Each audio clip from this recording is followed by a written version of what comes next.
To use the OFX rate calculator, start by opening a web browser and typing in OFX.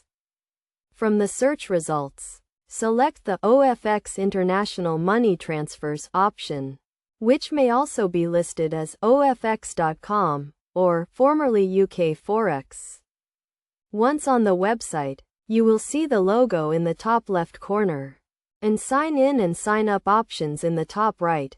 To access the calculator, you will need to either sign in to an existing account or create a new one.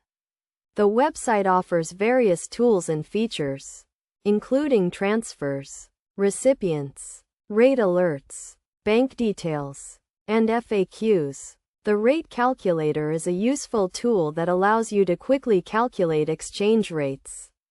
For example, you can enter a specific amount, such as $21,000, and the calculator will provide the equivalent amount in a different currency, such as euros.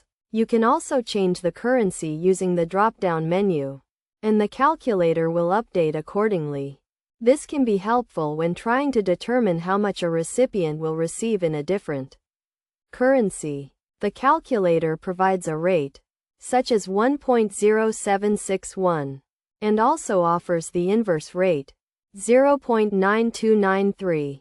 By using this calculator, you can easily calculate exchange rates and make international money transfers more efficiently.